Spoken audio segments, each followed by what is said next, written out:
The Apostle Paul is known to have taken a total of 3 missionary journeys.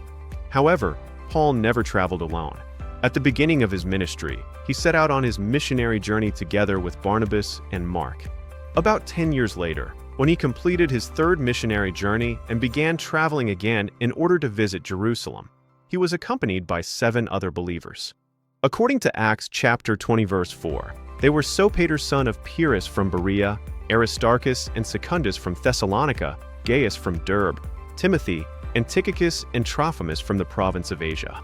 These men were not simply traveling with Paul as individuals.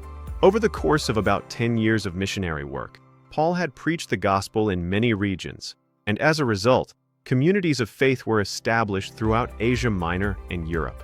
The men who traveled with Paul were representatives of their local churches, carrying with them the offerings that had been collected in their regions to support the church in Jerusalem. In other words, Acts chapter 20 shows us a powerful scene in which the churches of Asia and Europe, which the Lord had established through Paul's devotion, came together to help the Jerusalem church that was suffering because of famine and persecution.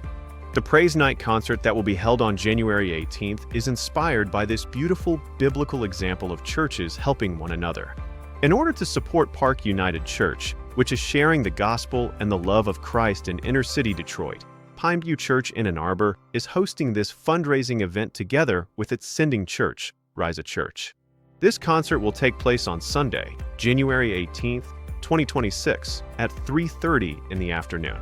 We will gather at Risa Church, where believers from different churches will come together to worship the Lord and share in this meaningful ministry of love.